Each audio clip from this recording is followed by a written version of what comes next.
go back over there. And again, I don't know if you want me to pick out something to start studying the next time, or whether before we've handed out little old things and kind of got a little feel, where people want to go. If you want to do an Old Testament book, we can do that now. So my lands, I've even got studies out there, things that we done way, way back, I know one time we did 1 Timothy, 2 Timothy, Titus. I think we've done those pastoral letters. I know we've done Romans. We've just done a lot. We've done Revelation. We've done Daniel. I don't know. Well, that's taken a lot of years to do all that. It really has. I'm so slow at this, and when we do verse by verse, there's just a lot of things. But anyway, just kind of be praying about it. Somebody has a strong direction in the way we should go. We'll do the best we can to try to study any of the Bible. Is good. So whatever we're doing, I love. But anyway, the last time that we did study, we read the complete chapter of Acts 27. Kind of an exciting chapter, and you look back, seeing Paul really, actually leaving Caesarea there, heading to Rome. That's what he was doing, all the way across that Mediterranean Sea, clear to Italy. And when you read, Paul had a desire even to go on to Spain. He did, but never did really get to do that. But my little old, my Bible, it has a kind of an insert there of Paul's journey to Rome, and it's got a little mileage scale on there, and I kind of halfway tried to figure out, the distance that they traveled, and it was probably, looked like to me, and that's probably not exactly accurate or anything, maybe 1,500, 1,800 miles that they literally traveled, and you have to understand, a lot of time elapsed since Paul left Caesarea. And the reason he was going to Rome again is because he had appealed unto Caesar. And so again, being under the Roman rule that they were under, and really couldn't find anything, they was going to take him there. So that's kind of what we're in the process, of Paul making that journey. I've said all the way, or several times in this study, God's providence is something that's beautiful. It really, really is. And you see so much of that, how God provides, and seems to always be there, especially for this man. I mean, he's already, and I've said this more than once, he's already, assured Paul that Paul is going to go to Rome. He's already done that to Paul. So, as we studied there a couple, 3 weeks ago, it was almost questionable there a while. Paul had warned them, that it was going to be possibly loss of life, and there was going to be a lot of loss involved in this. And man, he hit the nail exactly on the head. So, like I say, we kind of read that chapter the last time, and basically where we left off in there, Paul was at probably about midway through that particular journey. And Paul was on a ship there, 270 some were there. He was on there, they were prisoners, actually taking them to Rome. That's what they was doing. And so Paul was right in amongst those.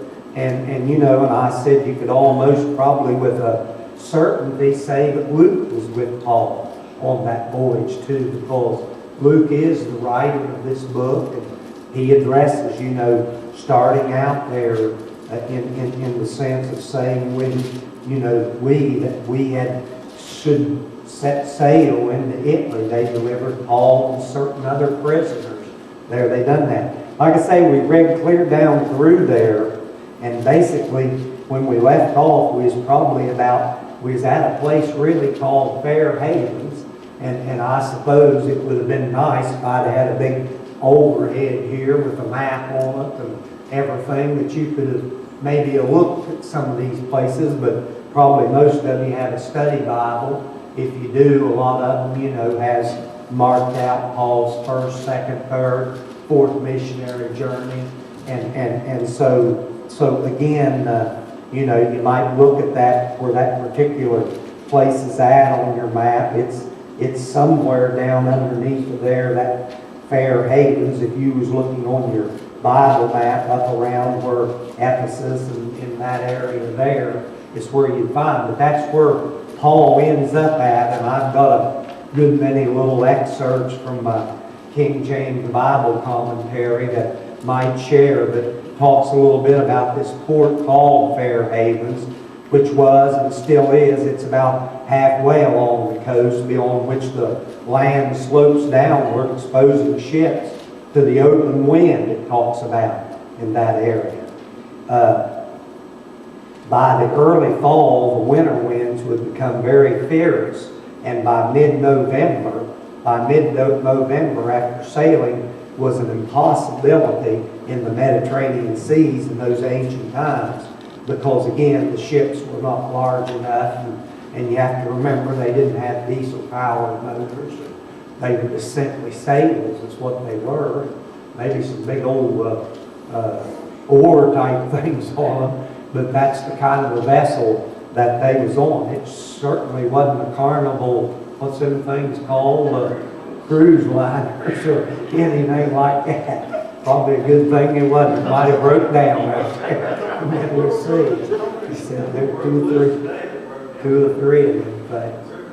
Yeah. So anyway, and Paul basically, when you look there, Paul, even clear back about the 9th verse there, 27, it says that now when much time was spent, when sailing was now dangerous because of the fast was already past, Paul admonished them.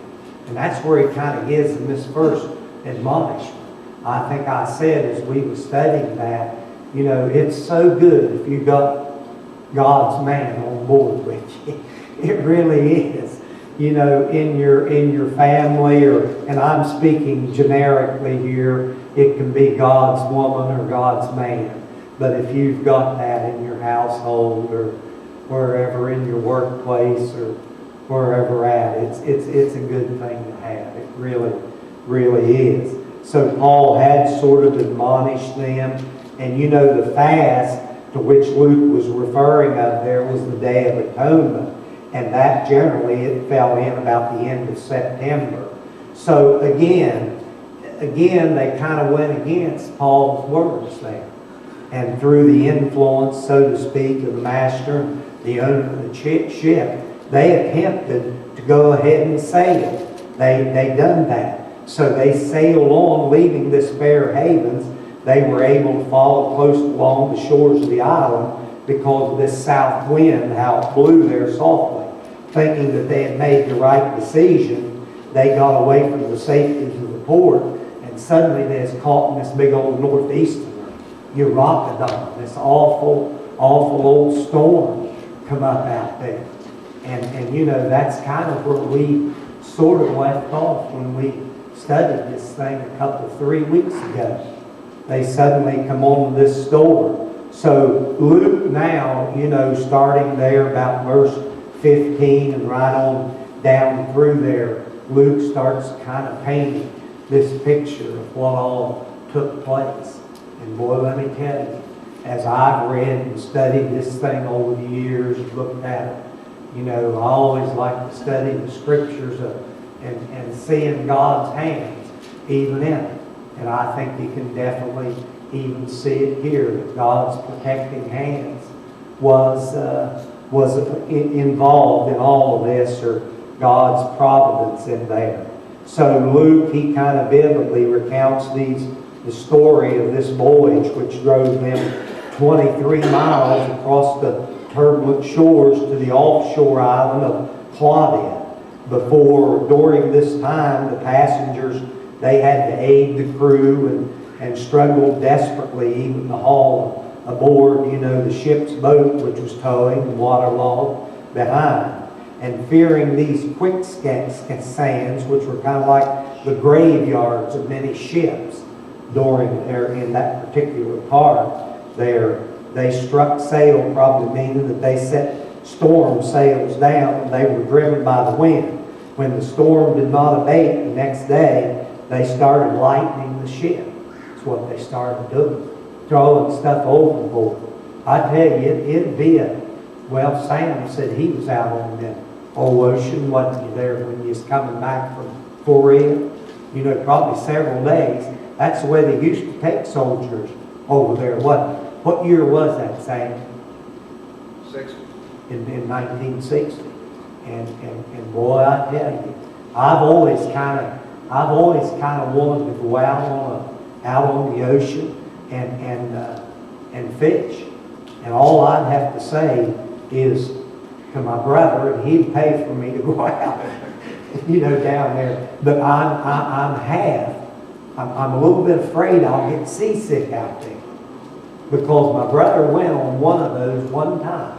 Just went for a 4-hour ordeal, and he said, man, oh man, there's so many people sick on that thing. It was rough, and he said they were just throwing out. Said it was just a mess on that thing. I suppose that's always in the back of my mind, but boy, oh boy, that'd have to be awful, you know, to be out there in that open water. So can you imagine what was going on this journey? I mean, they're just suddenly just letting the wind, the storm take them. But again, it's good to have God's person there, because I think there again, that promise was made to Paul. Things was going to work out in that way. So I don't know any comments on that or anything at all. So like I say, you know, Paul had kind of admonished them, you know, to not to do that, so to speak, but they went ahead and took the advice of the owners of the ship and the superior and went ahead and done that. So anyway, Luke goes on, like I say, here they're starting to lighten the ship, they're throwing this cargo overboard. When it did not calm the following day, they even threw over extra tackling. And a lot of this stuff apparently was unnecessary gear, so to speak. The storm then continued for many days, and the ancient sailors, so to speak, lost all hope of navigation because they could not see the stars, and that played a very major role at that time. You know, when that old boy was on that big old cruise liner about a year ago, that run in there real close to those rocks. I mean, you remember seeing that on the news, that huge big vessel. What was it, 20 or 30 people died on that thing. You know, that thing was, hit them rocks. And I don't know how long them things are. Have any of you guys ever been on one of them boats like that? I never have been on one of them, but they say they're huge, you know, the size of them are. But it showed there, you know, that guy there, he got in a lot of trouble over that. Bringing that thing in so close to that shore, hit all them rocks in there. But it showed that sophisticated navigational system on those things. I mean, my lands, they have a whole room up there that you know, that has all kind of what is it called, radar type equipment on there. Shows them the depths and shows them anything underwater. You know, all of those safety measures to try to keep those vessels from hitting something. Because boy, you hit something with a big old thing like that weighs thousands and thousands of tons, it's going to do some serious damage real quick. So anyway, here, this vessel that Paul's on with 276 souls on there, it's just kind of drifting on through there. They're doing naturally all that they can do basically to try to save their own lives at that time. This little commentary of mine says, in the midst of all of that, Paul's unusual leadership kind of arises again. Because there about in verse 21, it says, but after long absence, Paul stood forth in the midst of them. And he said, sirs, you should have hearkened unto me. It's almost like Paul said, I tried to tell you so. See, he said that, and not have loosed from Crete.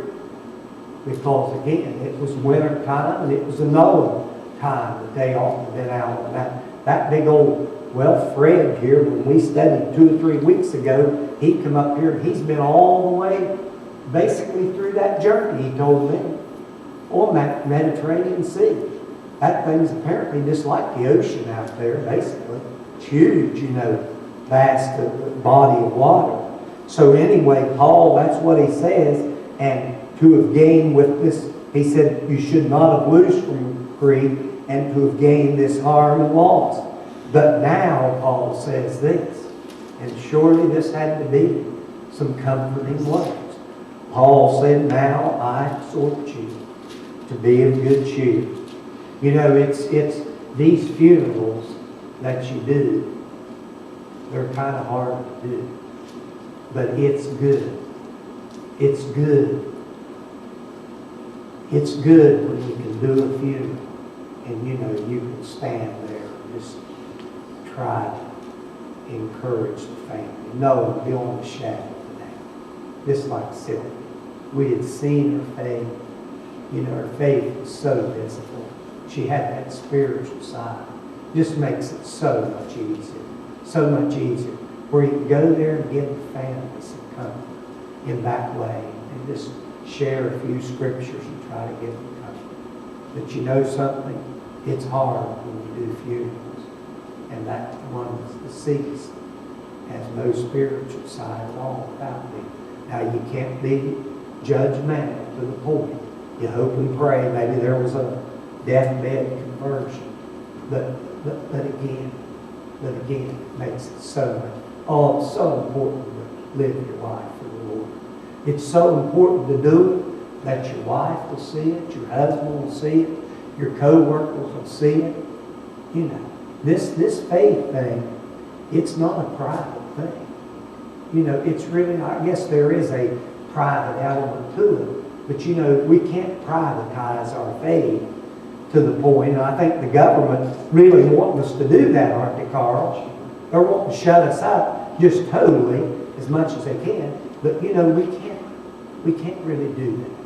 Because boy, oh boy, for family members, I don't care if they're lost or whatever, I'm just of the mind that those little old grandmas and grandpas and moms and dads that just been committed to the Lord, it's even going to be a help to those, when their time comes, or when that grandma or grandpa dies. It's going to be a help to those that's left behind, even if they don't have any spiritual side to them. It's going to help them and comfort them in knowing, hey, right here is someone that was the real deal. And again, like I say, here Paul is. He's standing up. He's standing up and he's saying, now I'm going to exhort you. I'm going to exhort you to be of good cheer. To be of good cheer. Paul's giving them good words is what he's doing. Now I don't know how many of them, maybe if they really believed it or not all of them, but he's saying that to you. I'm going to exhort you, be of good cheer, for there shall be no loss of any man's life among you but of the sheep. It's just the old materialistic thing. You hear people say after those tornadoes, it'll make people, now I don't know if they're spiritual people or not, but it'll make it, you'll hear them on the news and stuff say, well, we're thankful, we got each other. Their house may be totally gone. Everything they have might be totally gone. Now, how do you think you'd react if you lost everything you had? It'd be a little bit of a trying time, wouldn't it? Now, it would. And you hope and pray that your faith will be strong enough, that you could weather that old storm in a right way and still give the Lord, praise for it. Life's a very, very precious thing. It really, really is. So Paul's saying, there shall be no loss of any man's life among you, but of the ship. For there stood by me, again, here it was, there stood by me this night an angel of God. And this wasn't the first time this had happened to Paul. There stood by me an angel of God, he said, whose I am. Paul, Paul said, I belong to the Lord. That's what he said. I belong to the Lord, and whom I serve, I will serve. That's what Paul's saying. Now, when I've read that thing over the years, I remember my life as being a new Christian. And I've told you guys this. I could always stand and tell hunting and fishing stories. I could spin these things out just one right after the other. Because I used to be an avid hunter. And I'd just tell them just one right after the other. And I got saved. And then I started struggling. Because it was hard for me to talk to others about what had happened to me in my life. Can you associate with that a little bit? It's hard for me to do that. Now, I remember the Lord specifically. One of the first verses of Scripture kind of stood out to me a lot. It was over in the 10th chapter of the book of Romans, where it says, whosoever believeth on him shall not be ashamed. And as I looked at this Scripture here, now here on Paul is, now I believe Luke's with him. I don't believe there's a whole big congregation of Christians on that boat. But old Paul, he's standing up, you see. This is kind of, I've said this 25 times in this study. Here's another platform that Paul has to lift up the Lord Jesus Christ. Just to lift him up. Boys, isn't that kind of what we need to do? As best as we can. People drag you into this complaining, grumbling, mumbling. You got to watch. They'll drag you into it. Buddy, I tell you, sometimes you'll just, I've been down that old road. You'll just jump right in there with them, you know. But I think again, any time at all, you know, that we can just maybe take the positive route instead of the negative route. You know what I'm saying? That I think it's just going to do a lot better. I think it's going to do a lot better. I've told you guys one thing about old Howard Locke. In all the years that I've known Howard, it's known him from here. And I've even asked Chris, I said, does this guy ever complain or talk about it? He said, never have heard him do it. Pretty unusual, isn't it? Pretty unusual. Flaw. But a good flaw. Really is. So Paul here, you know, right in the midst of all of these individuals, Paul, he stands up there and he's not ashamed to say, the angel of the Lord spoke to him. He spoke to him. And then he even not ashamed to say, the angel of God, whose I am and whom I serve, saying, fear not, Paul, for thou must be brought before Caesar. There's that assurance and that reassurance. And that's kind of what a lot of our Bible reading and Bible studies about. It's just about assuring us and reassurance, you know, of our faith and our walk with the Lord. Or at least it works that way in my life. I don't know about you all, but as I study it, a lot of times I'll just pick up the days of praise or pick up the daily bread, and suddenly there's just something there. There's just something there, not a whole bunch of reading, but just something there that I kind of maybe just need a little bit. It just sticks with me. A lot of it don't stick with me. But you know, that does that. So Paul here is saying, thou must be brought before Caesar. That's what the Lord is assuring him. And lo, God has given them all that say with thee. Now that's the assurance that the Lord gave Paul. And you know something? He didn't set on, he passed it on, you see, to those. And saying, wherefore, sirs, he said, be of good cheer, for I believe God, that it shall be even as it was told me. Howbeit, we must be cast upon a certain island. We'll get to that certain island when we start this 28th chapter. And even there, we kind of see Paul play that role. You know, God used this individual the way that he did. So it says, when the 14th night was come. Now, does that mean that they'd just been out there being whipped and blown around for whatever, you know? For 2 weeks, hadn't they? The Lord had been holding that little old vessel together. I don't know, it didn't say the size of that thing, but 276 people, I believe, is what was on there. Yeah, 216 souls. How many is on that boat? So again, it says the 14th night was come. We were driven up and down the Adria. And again, that's one of the parts of the Mediterranean Sea there. About midnight, the shipmen deemed, or they sensed that they drew near to some country or some land. They sounded, and they found that it was 20 fathoms. And when they go a little further, they sounded again, found it was 15 fathoms. And I looked at another translation, said 120 feet and 90 feet. Other words, the water was getting shallow, and they had some way of measuring or determining the depth. The Mississippi River back in the 1800s, when Mark Twain literally ran the Steamboats. steamboats, they had weights, like roads that were measured out at a certain length, and they would drop them down. It's sound. And Mark Twain was a signal for 2 fathoms. Mark Twain. Mark Twain was the actual term that they would use. Well, Mark for Twain 2 fathoms. meaning Mark 2 fathoms. Yeah.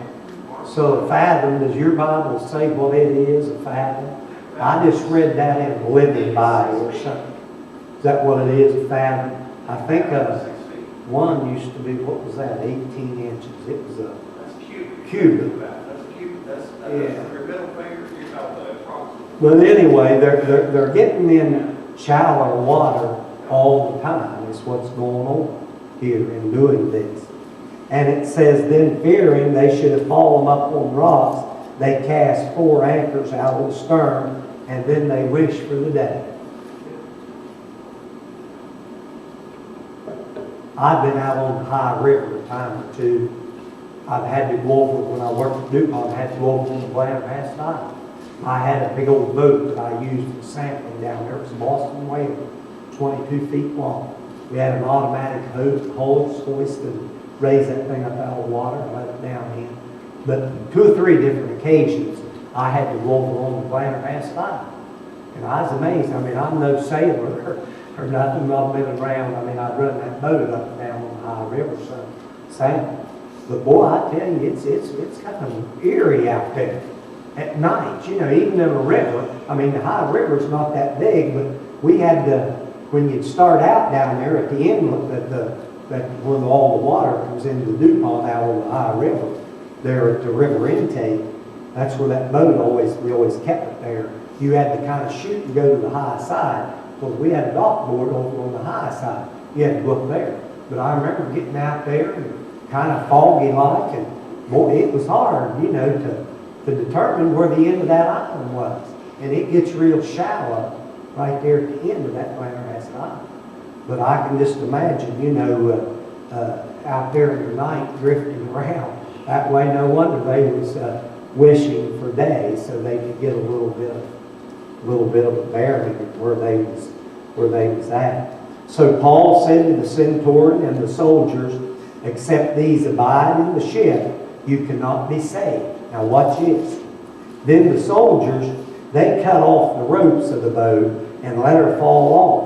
And while the day was coming on, Paul besought them all to take meat, saying, This day is the 14th day. You have tarried and continued fasting, having taken nothing. Wherefore I pray you, take some meat, for this is for your health, and for there shall not a hair fall from the head of any of you. And when he had thus spoken, now boy, let me tell you, this thing, when I've read it, I mean, Paul, an angel of God, has spoken these things to him. And you know, he's really kind of going out on the limb. I mean, he's saying, nothing's going to happen to you. Nothing's going to happen to you.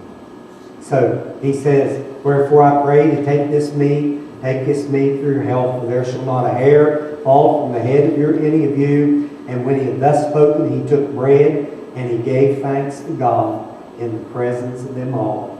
And when he had broken it, he began to eat.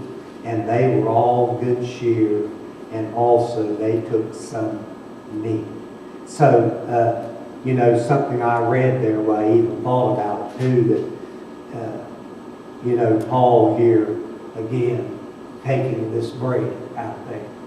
Again, not a bit of shame whatsoever, you know, of the Lord, and knowing that he needed to simply to bow his head there and thank the Lord. You see, even for that bread that they was about to receive. This commentary, it says, you know, it talks about this this unusual, and I thought Paul, they probably should have said the usual leadership. It now arose kind of to the forefront when he stood up in the midst of this storm and he started rebuking all of these sailors for not listening to his original advice and then reassuring them that no men would die. He announced that this angel of God had spoken unto him, assured him of that, and that he was going to be brought before Caesar. And it says there could be little doubt that Paul's unique experience on the road to Damascus, not only limited by a one-time event in his life, time and time again, God continued to put his miraculous mark of approval on his unusual servant, the Apostle Paul. In the midst of this greatest personal danger, this book, it says that we can have the confidence that God is even with us in that way. So, and it even mentions about Paul being so willing to even, you know, bow his head in the presence of all of these and thanking the Lord. So God was definitely on board there, and I think the Lord was definitely doing the work in the hearts and lives of individuals at that particular time. It goes on, you know, in the kind of reading this. It says, and when it was day, they knew not the land. They discovered a certain, well, let me see. And when verse 37, and we were in all in the ship 260 souls. Verse 38, and when they had eaten enough, they lightened the ship, cast out the wheat into the sea. And when it was day, they knew not the land, but they discovered a certain creek with a shore, into which they were minded, if it were possible, to thrust in the ship. And when they had taken up the anchors, they committed themselves unto the seas, loosed the rudder bands, hoisted up the mainsail to the wind, and made toward shore. And falling into a place where two seas met, they ran the ship aground. The fore part stuck fast and remained unmovable, but the hinder part was broken with the violence of the waves.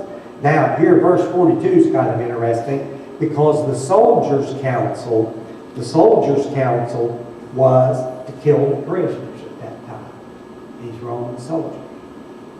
And lest any of them should swim out and escape. We talked probably, I don't know if we've talked about that probably even back when Paul's encounter in Philippi. You know, that's probably one of the reasons that old jailer there was going to kill himself, because he thought everybody would escape. And you know, here you can almost see this same scenario here, so to speak. But the centurion, willing to save Paul, kept them from their purpose. He kept them from her purpose and commanded that they which could swim should cast themselves first into the sea and get to the land, and get to the land. And the rest, some on boards, some on broken pieces of the ship, and so it came to pass that they escaped all safe to the land. So, there's the remainder of that chapter. I don't know, are they things that maybe some of you all might have that you want to say on the rest of that? What time's that clock? What do y'all got? Is it 8 yet? It is. Well, yeah, your thing just said that. But are there things that you all might have on that? Because next week we'll start on this island of Melita. But again, can't you see God's hand, in all of this and doing that? Paul even willing to thank God, presence of all of them. And again, this centurion there, for the sake of Paul, here these others' lives were saved, so to speak, in doing this. So next week, if there's nothing else, we'll basically go ahead and start on this 28th chapter. Like I say, we just need to be thinking about where we need to maybe to go from there in doing that, whatever you all feel that you want to do there. Anything at all that anybody has. So again, bottom line, the Lord's Word again is confirmed there. Confirmed, the Word that the Lord spoke to Paul that was confirmed and brought to pass in that way. If there's not anything else, we'll just have a little prayer and then we'll have our monthly business meeting. Father, again, we thank you for this day you've given us. Just thank you for your guidance and your direction, Lord. Thank you for your presence. Help us to continue, Lord, to walk this walk of faith. Help us to always be aware, Lord, of others that we come in contact with. That we can do the best that we can to try to show Christ to them. Show the reality of serving the risen Savior. So please just be with us, Lord. Again, be with all the needs that's been expressed. Be with their time, Lord, as we conduct the business of the church. Pray you might always do that in the right way, loving way. Thank you, Lord, for what you've entrusted us to do. Thank you most of all, Lord, you've entrusted with us the gospel. So help us to try to continue to get that out as best as we can. Bless us now and just be with us, I pray. In Christ's name, amen.